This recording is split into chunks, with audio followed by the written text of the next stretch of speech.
Today we're going to read a really funny story called Goldilocks and the Three Dinosaurs, as retold by Mo Willems. I'm sure you might have heard this story before, but this time it's going to be a little different. Can you think about how they might be different and how they might be the same? What do you see that gives you a clue about how they might be different? The dinosaurs, right? You can also see it in the title of the book. Make a prediction. How do you think it's going to go for Goldilocks in this story? Let's get started.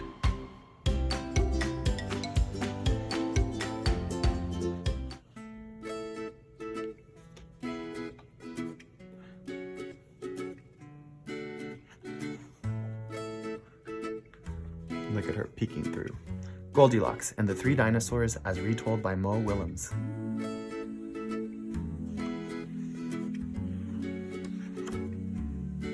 Once upon a time, there were three dinosaurs. Papa Dinosaur, Mama Dinosaur, and some other dinosaur who happened to be visiting from Norway. Can you see the frame? Home sweet dinosaur home.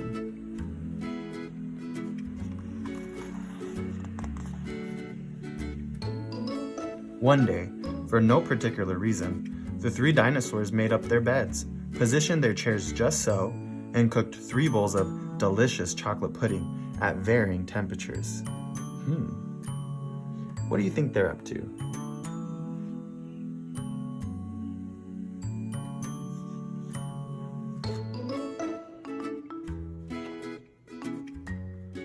"Oh boy," said Papa Dinosaur in his loud, booming voice. "It is finally time to leave and go to someplace else." "Yes," continued Mama Dinosaur. "I sure hope no innocent little succulent child happens by our unlocked home while we are, someplace else." What do you think? They look kind of suspicious, huh? I wonder what they're up to.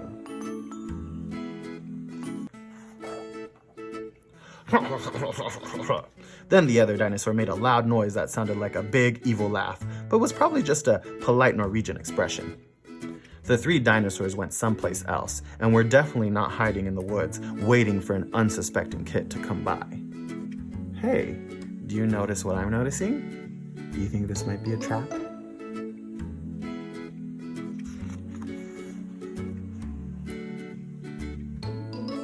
Sure enough, 5 minutes later, a poorly supervised little girl named Goldilocks came traipsing along. Do you know what it means to be traipsing along? Just then, the forest boomed with what could have been a dinosaur yelling, "Gotcha!" But I'm pretty sure it was just the wind. The loud noise was immediately followed by another loud noise that sounded kind of like, "Be patient, Papa Dinosaur, the trap is not yet sprung." But that could have been a rock falling or a squirrel.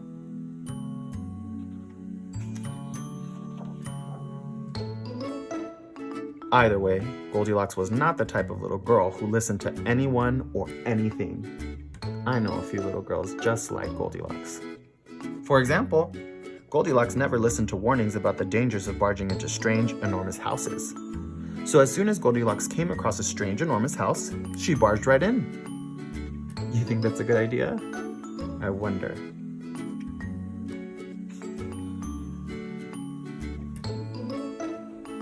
Inside, Goldilocks immediately smelled the 3 bowls of delicious chocolate pudding. Said Goldilocks, "that chocolate pudding smells delicious. If only I could get all the way up to the top of that counter."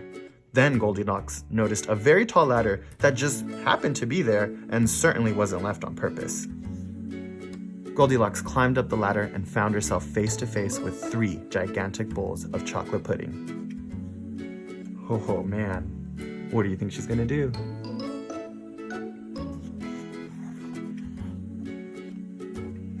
The first bowl of chocolate pudding was too hot, but Goldilocks ate it all anyways because, hey, it's chocolate pudding, right? The second bowl of chocolate pudding was too cold, but who cares about temperature when you've got a big bowl of chocolate pudding?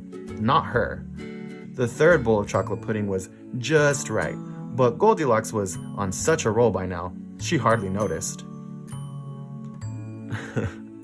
She's gonna have a stomach ache.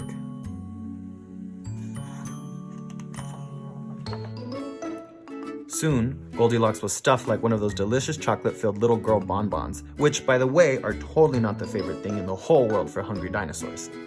Tired and groggy, Goldilocks noticed 3 chairs in the living room, so she climbed down the ladder and walked out of the kitchen. The first chair was too tall.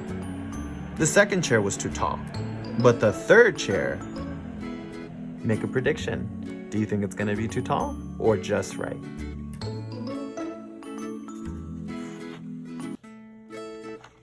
Was too tall. Goldilocks wasn't going to climb that high just to sit in some chair, so she hiked over to the bedroom. When she got there, Goldilocks noticed that the beds were also gigantically big. "What is going on around here?" groaned the exhausted girl. "The bears that live here must be nuts." She looks annoyed here, doesn't she? How does the author show you that she's annoyed?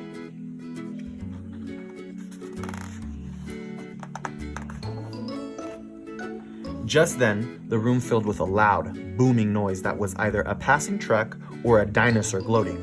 "A few more minutes, and she'll be asleep. Delicious chocolate-filled little girl bonbons are yummier when they're rested." Even a little girl who never listens to anyone or anything had to hear that. What do you think Goldilocks is going to do? Do you think they're going to get to eat her, or do you think she's going to get away?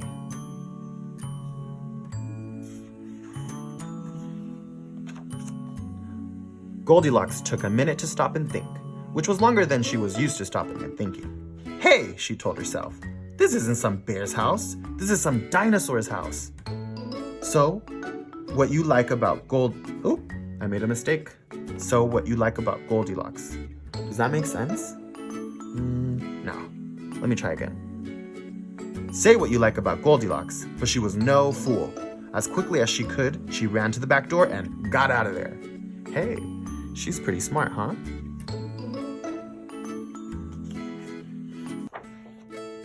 Just then, a loud plane flew by, which sounded pretty much like a trio of dinosaurs yelling, "Now!" or "Charge!" or the Norwegian expression for "Chewy bonbon time!" Suddenly, and completely coincidentally, the 3 dinosaurs rushed through the front door, but they were too late.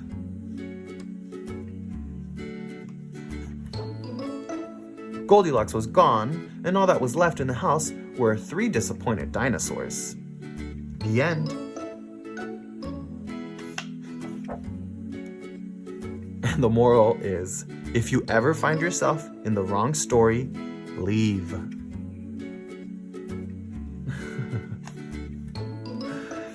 Oh, and the moral for dinosaurs is lock the back door. Now it's really the end. Hope you guys enjoyed. See you next time. Bye. Good job. It's time to answer some comprehension questions and check your understanding of the book. Get ready.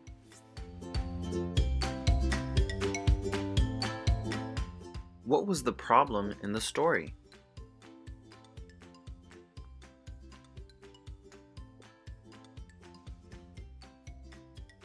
Why did the dinosaurs want to eat Goldilocks?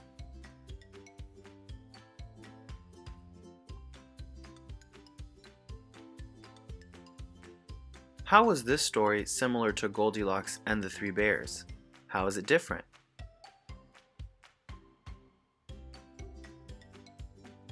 What clues did the author give you to show there was a trap?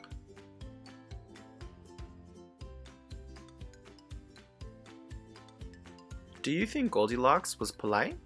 Why? Why not?